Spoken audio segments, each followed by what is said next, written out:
Hi and welcome to The Girl of Ink and Stars. This is chapter 1. They say the day the governor arrived, the ravens did too. All the smaller birds flew backwards into the sea, and that is why there were no songbirds on Joya. Only huge ragged ravens. I'd watch them perch on the rooftop like omens, and try to squint them into the chaffinches and goldcrests starred through from memory.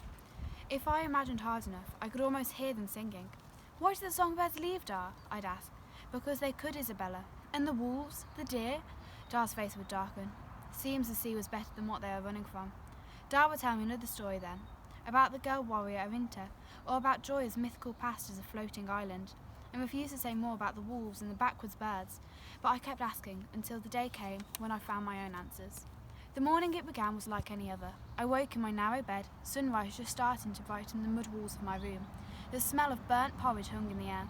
Dar must have been up for hours, as it took a long time for the fire to heat the heavy clay pot.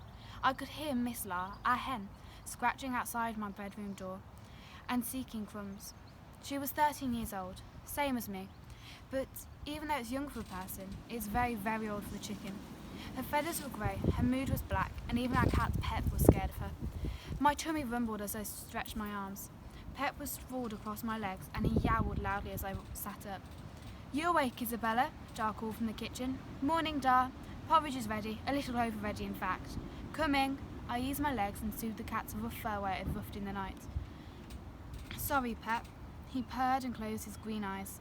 I washed my face in the basin by the window and stuck a tongue out at the reflection in the polished metal above Gabbo's bed, straightening his sheets, dustier every day, but still made. The voice line arched next to his pillow. A long, thin, hollowed Dar had etched up for us on the walls over the ceiling. When we pressed our lips to it and whispered, it carried our voices so we could talk even when we were at the end of our room. 3 years from now, 3 years since I sat there, my twin's hands fire in mine as he faded in the night, fast as a blown-out match. But still, I could conjure him, easy as breathing. It would not do to start the day sad. Shaking the thoughts out of my head, I pulled on my school dress. It was as big as it had been 6 weeks before. My best friend Luke would laugh. "Still the shortest in the class," she'd say. I quickly braided my unbrushed hair and hoped Dar wouldn't notice I hadn't untangled it all summer. Pep was rolling on the bed, but I wasn't allowed to stroke him with my uniform on. My teacher, Senora Felix, was always picking ginger hairs off my dress with irritated fingers. I pulled aside the curtain that served as my bedroom door and carefully stepped over Miss La, who squawked as I scattered the small pile of crumbs. She narrowed her misty eyes and pecked at my ankles, chasing me further into the main room where we ate. We talked and planned our adventures. A big bowl of blackened porridge sat on our large pine plank table, marooned among a sea of maps. More of Dar's maps were stuck to the walls, and they rustled as I passed, like a talking breeze. I traced the papers with my finger, as I did every morning, watching how the silver pigment of Afrique's rivers met those of Egypt, how Egypt clung to the curve of Europa Bay, like one hand grasping another across the sea. On the opposite wall hung the sketchy coast of America, with its dragging ocean currents labelled with strange, wondrous names: the frozen circle, the vanishing triangle, the cerulean sea. The paper was dried a deep, beautiful blue, and the currents were picked in a thread against it. Dar had used a needle thin as hair for these, gold for cerulean, black for triangle, and white for the frozen circle. But past the eastern coast, everything stopped.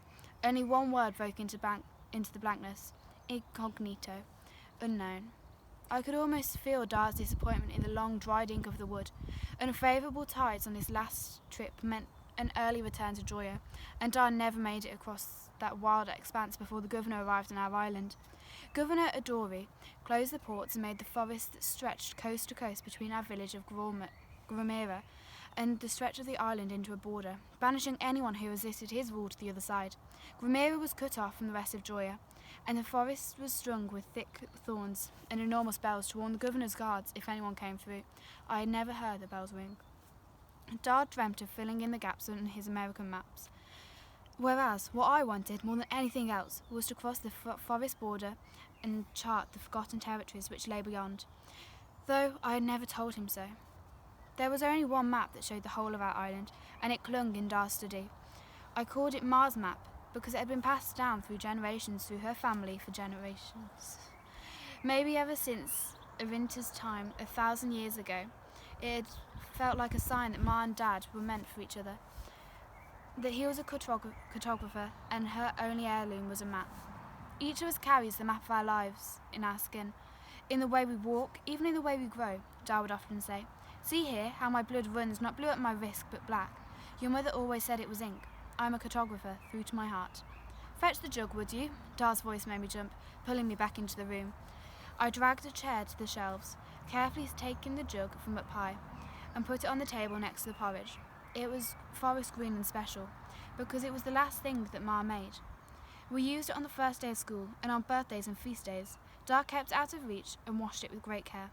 I could remember Ma sometimes, dark-eyed and mostly smiling. The smelling of the black clay that she worked with, making pots for the villagers and delicate pieces for the governor. Or maybe I imagined her, like the songbirds. Good morning, little one, Dar limped from the kitchen. I rushed to take the milk pail and cups he was carrying. You shouldn't be walking without your stick, I scolded.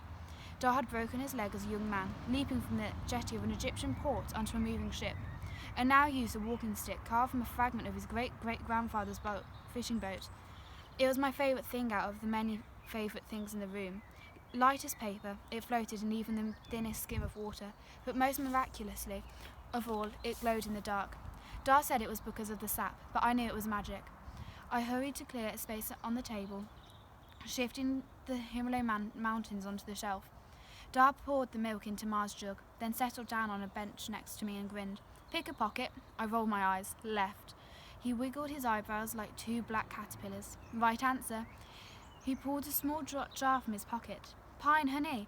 I unscrewed the lid and the smell filled my nostrils, making my mouth water. Thank you, Dar. Nothing but the best for your first day back at school. I shrugged. It's only school. Oh well, I suppose I'll just have to eat all of this by myself then. He took the open jar and mine pouring the honey into his mouth. No, I grabbed it back. You're right, it's a very important day. I'm only surprised you didn't get 2 jars. The honey was so good I hardly noticed the porridge was burnt, but when I looked at Dar's food, it was untouched.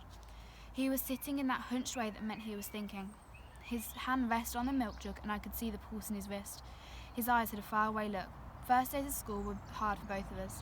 I cleared away my bowl as quietly as possible and pushed his close to his hand. I'll see you later, Dar. When he didn't answer, I picked up my satchel and left the house, closing the peeling green door gently behind me.